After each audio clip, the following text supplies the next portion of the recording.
Hello everyone, welcome back to my channel Sanjeev kitchen. तो आज हम बनाने वाले हैं अलसी के लड्डू, जो कि प्रोटीन से भरपूर बहुत ही ताकतवर अलसी के लड्डू। इसे फ्लैक्स सीड भी बोलते हैं। तो जिन लोगों को चोट भी नहीं रहती है और बीमारी की वजह से हड्डियों कमजोर होती है, हड्डियों में दर्द रहता है, थकान रहता, कमजोरी महसूस होता है और खून की कमी भी होती है और कमजोरी की वजह से शरीर थका थका रहता है, तो एक लड्डू तो रोज एक लड्डू गुनगुने दूध के साथ खा लेंगे तो आपको बहुत ही फायदा मिलने वाला है। और इस अलसी के लड्डू को खास बात ये है कि आप बिना फ्रीज के लंबे समय तक इसे स्टोर करके रख सकते हैं। और ये अलसी के लड्डू बनाने के लिए बहुत ही आसान है और ये लड्डू बिना चाशनी के बनाएंगे और इसे बच्चे बड़े सभी खा सकते हैं। और इसमें मैं आपको बताऊंगी कि किन किन लोगों को ये लड्डू नहीं खाने हैं, तो वीडियो को एंड तक जरूर देखें। तो चलिए बिना देरी किए बनाना शुरू करते हैं।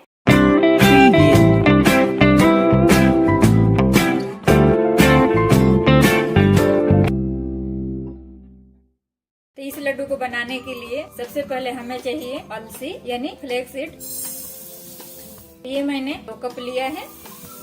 2 कप यानी ये 300 ग्राम के करीब होगा। तो ये अलसी के बीज आप कम या ज्यादा ले सकते हो, जितना आपको लड्डू बनानी है उस हिसाब से कम या ज्यादा कर सकते हो। तो ये 300 ग्राम अलसी है। तो गैस को जला लिया है और गैस का फ्लेम मीडियम रखेंगे और मीडियम फ्लेम पे अलसी को हमें रोस्ट करना है, यानी इसे भूनना है।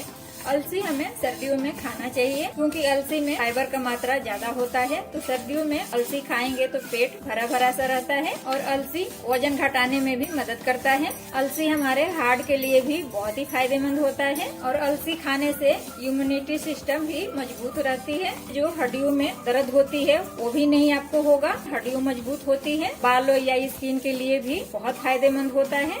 अलसी खाने से ये कह सकते हैं कि सर से लेकर के पैर के नाखून तक ये बहुत ही फायदेमंद करता है। पूरे शरीर के लिए, पूरे बॉडी के लिए मतलब ये बहुत ही फायदेमंद है। तो अलसी जरूर खाना चाहिए। तो अलसी को आपको हाई फ्लेम पे नहीं भूनना है, मीडियम फ्लेम पे इसे भूनना है। 8 से 10 मिनट लगेंगे आपको इसे भूनने में। और अलसी को आप कैसे पता लगा सकते हैं कि अलसी आपकी भून गई है कि नहीं भुनी है? तो क्या होता है कि अलसी आप मीडियम फ्लेम पे भुनेंगे तो धीरे धीरे भूनते भूनते क्या होता है कि अलसी जो है फूलने लगता है और इसमें से चटकने की आवाजें भी आने लगती हैं। या आप थोड़ी सी अलसी खा करके भी देख सकते हैं। अगर अलसी अच्छी तरह से भून जाती है तो आपके दांतों में ये बिल्कुल चिपकेगी नहीं। अगर अच्छी नहीं भुनी होगी तो ये दांतों में चिपकेगी।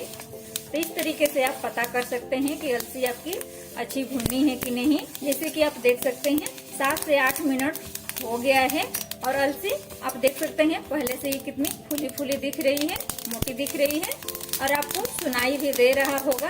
इसमें से चटकने की आवाजें आ रही है। तो इसे छोड़ना नहीं है, लगातार चलाते हुए ही भूनना है। जब चटकने की आवाजें आने लगेगी तो 1 से 2 मिनट इसे लगातार चलाते हुए अभी भून लेना है। तो अभी आप देख सकते हैं अलसी भून करके तैयार हो गया है। तब गैस को बंद करेंगे और इसे एक प्लेट में निकाल लेंगे। तो अलसी को एक प्लेट में निकाल लिया है। अब इसे अच्छे से ठंडा होने देंगे और फिर से उसी कढ़ाई को साफ कर लिया है। अब इसमें आधी चम्मच घी डालेंगे और इसमें डालेंगे 25 ग्राम मखाने और मखाने को भून लेंगे। तो गैस का फ्लेम मीडियम रखेंगे, मीडियम फ्लेम पे इसे चलाते हुए भून लेना है। तो मखाने को ड्राई रोस्ट करना है। तो मीडियम फ्लेम पे इसे ड्राई रोस्ट करेंगे। आप चाहे तो बिना घी का भी इसे ड्राई रोस्ट कर सकते हो और मखाने आप ज्यादा भी ले सकते हो। मखाने हमारे शरीर के लिए बहुत ही फायदेमंद है क्योंकि इसमें कैल्शियम, मैग्नीशियम, मखाने में पोषक तत्व कब्ज भरपूर मात्रा में होता है।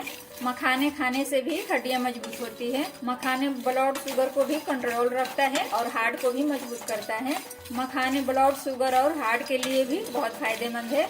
तो मीडियम फ्लेम पे 5 से 6 मिनट हो गया है मखाने को भूनते हुए। तो मखाना हमारा भुना है कि नहीं, एक मखाने को हम इस प्रकार से तोड़ करके देख लेंगे। तो आप देख सकते हैं मखाने बहुत अच्छे से भून चुका है। तो इसे अब दूसरे प्लेट में निकाल लेंगे। तो मखाने को एक प्लेट में निकाल लिया है, इसे भी अच्छे से ठंडा कर लेंगे। तो मखाने को दूसरे प्लेट में निकाल लिया है, इसे भी ठंडा होने देंगे। अब यहाँ पर ले रखी हूँ 50 ग्राम बादाम। तो ड्राई फ्रूट में आप अपना मनपसंद कोई भी ड्राई फ्रूट ले सकते हैं, जो आपके पास है वो ले सकते हैं, जो नहीं है उसे स्किप भी कर सकते हैं। ये 50 ग्राम बादाम लिया है, इसे भी डाल देंगे। और 50 ग्राम ही लिया है काजू, तो इसे भी डाल देंगे। और 50 ग्राम मूंगफली लिया है। तो ये पहले से ड्राई रोस्ट है, इसका छिलका जो है निकाल रखी हूँ, ये भी डाल देंगे। तो ड्राई फ्रूट में जो आपके पास है वो ले सकते हैं, जो नहीं है उसे स्किप कर सकते हैं। तो इसे भी ड्राई रोस्ट कर लेंगे। आप चाहे तो इसे भी आधी चम्मच घी डाल करके भी ड्राई रोस्ट कर सकते हैं, या बिना घी के भी ये ड्राई रोस्ट हो जाता है। तो काजू, बादाम, मूंगफली, ये तीनों ड्राई फ्रूट बहुत ही फायदेमंद होता है।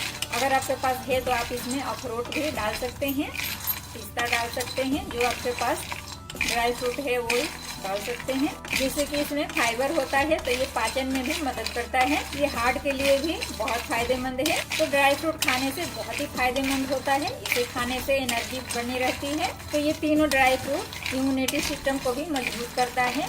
ये ड्राई फ्रूट हमारे लिए बहुत ही फायदेमंद होता है।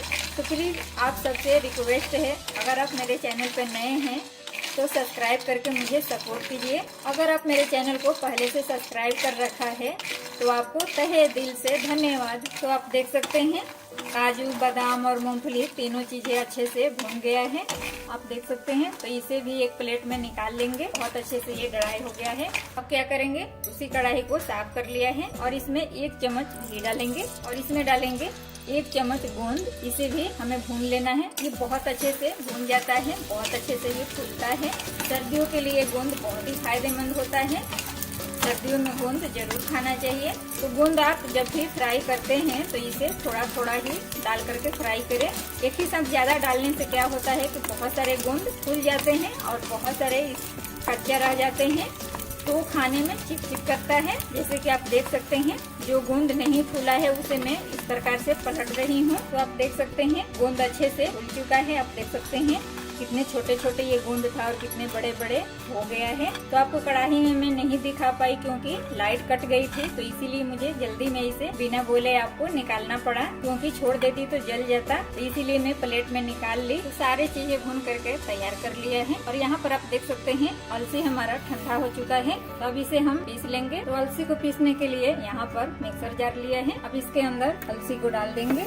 तो अलसी को 2 बार में थोड़ा थोड़ा करके पीसेंगे। तो आप देख सकते हैं अलसी को पीस लिया है। आप देख सकते हैं अलसी को हल्का सा मोटा पीसा है, बिल्कुल महीन नहीं किया है। अलसी को आप बिल्कुल महीन करके लड्डू बनाते हैं तो भी बहुत टेस्टी लगता है, और थोड़ा सा दरदरा रखेंगे तो भी ये लड्डू बहुत टेस्टी लगता है। तो आप देख सकते हैं हल्का सा ये दरदरा है, आपको मैं बिल्कुल पास से दिखा रही हूँ। अब इसे एक बड़ी सी बाउल में ट्रांसफर कर लेंगे, बाकी के अलसी इसी प्रकार से पीस लेंगे। तो सारे अलसी को पीस लिया है और बड़ी बाउल में डाल दिया है। तो अभी इसे हम साइड में रखते हैं और इधर मखाने भी ठंडा हो गया है, तो इसे भी पीस लेंगे। इसे भी जार के अंदर डालेंगे।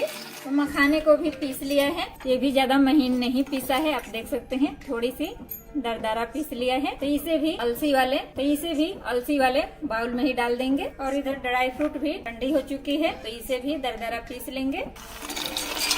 तो ड्राई फ्रूट को भी दरदरा पीस लिया है, आप चाहे तो इसके पाउडर भी बना सकते हैं, पर ड्राई फ्रूट थोड़ा दरदरा रहता है लड्डू में तो अच्छा लगता है खाने में, तो दरदरा ही पीसा है। इसे भी इसी बाउल के अंदर डाल देंगे। और ये गोंद भी ठंडा हो गया है, तो ये भुना हुआ गोंद भी इसी जार में डाल करके इसे भी पीस लेंगे। तो आप देख सकते हैं गोंद भी पीस गया है, तो गोंद का पाउडर भी इसी के अंदर डाल देंगे। गोंद सर्दियों के लिए बहुत ही फायदेमंद है, सर्दियों में जरूर खाना चाहिए, इससे हड्डियां मजबूत होती है। हाँ, अगर आप गर्मी के लिए अलसी के लड्डू बना रहे हैं तो उसमें गोंद नहीं डालना चाहिए, पर सर्दियों के लिए बना रहे हैं तो उसमें गोंद जरूर डालना चाहिए। सर्दियों के लिए गोंद बहुत ही फायदेमंद होता है। तो गोंद के पाउडर को डाल दिया है और अब इसी के साथ इसमें किशमिश डालेंगे। अगर आप किशमिश खाना नहीं चाहते हैं, आपको किशमिश नहीं पसंद है, तो आप इसे स्किप कर सकते हैं, किशमिश ना डाले, बिना किशमिश के भी आप लड्डू बना सकते हैं। और अब इसमें डालेंगे 8 से 10 छोटी इलायची को दरदरा कूट लिया है, आप चाहे तो इलायची का पाउडर भी डाल सकते हैं। तो फ्लेवर के लिए इलायची पाउडर या इलायची को कूट करके इसमें डालना बहुत जरूरी है, इसका बहुत अच्छा फ्लेवर आता है। और इसमें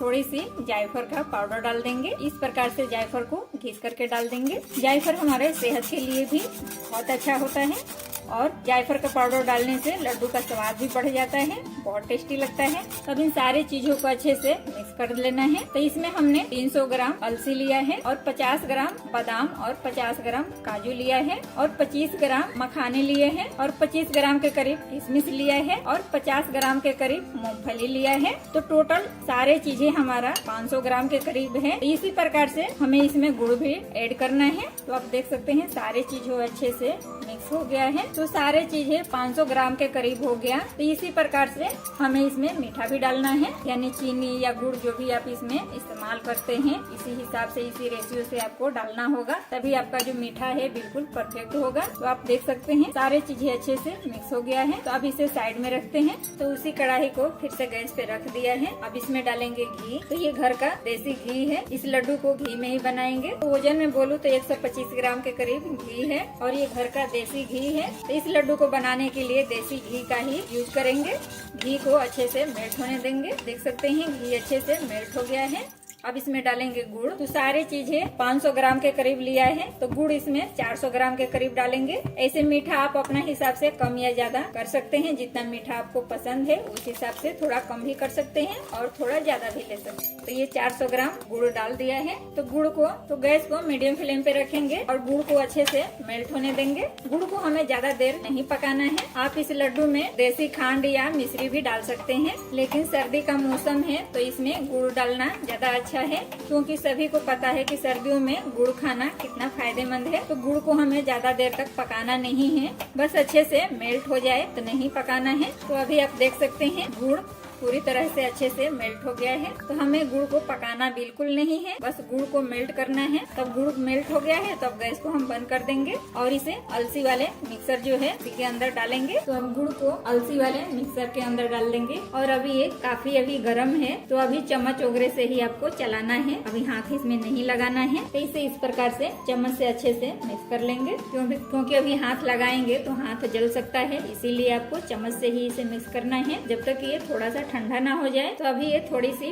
ठंडी हो गई है, तो चम्मच से अच्छे से नहीं मिक्स हो रहा है, तो आप हाथों से अच्छे से इसे मिक्स कर सकते हैं, क्योंकि थोड़ा सा ठंडा होने के बाद हाथों से हम छू पाएंगे इसे। तो हाथों से अच्छे से मिक्स कर सकते हैं। तो आप देख सकते हैं अच्छे से ये मिक्स हो गया है। तो आप छोटा या बड़ा, जितना बड़ा छोटा आपको पसंद है उस हिसाब से आप इसके लड्डू बना सकते हैं। इस प्रकार से आप लड्डू बना सकते हैं। आप देख सकते हैं, तो छोटा या बड़ा जैसा आपको पसंद है उस हिसाब से आप लड्डू बांध सकते हैं। बहुत आसानी से ये बंध जाता है। अगर आपको लड्डू बांधने में थोड़ी दिक्कत हो रही है, यानी आपका मिक्सर थोड़ा सा टाइट हो गया है, तो आप इसमें थोड़ा सा देसी घी डाल करके लड्डू बांध सकते हैं। तो ये लड्डू जो है आपको हल्का गरम गरम में ही आपको बांधना है, क्योंकि ज्यादा ठंडा होने के बाद आप इसके लड्डू नहीं बांध पाएंगे। अगर आपको लड्डू बांधने में थोड़ा सा ज्यादा आपको डराई दिख रहा है, ज्यादा सूखा सूखा सा लग रहा है, तो आप थोड़ा सा इसमें देसी घी डाल करके लड्डू बना सकते हैं। ऐसे आप देख सकते हैं बहुत अच्छे से ये बंध रहा है लड्डू। तो ये लीजिए सारे लड्डू बनकर तैयार हो गया है। ऐसे तो ये लड्डू सभी खा सकते हैं, लेकिन जिनका फैटी लीवर है वो ये लड्डू नहीं खा सकते।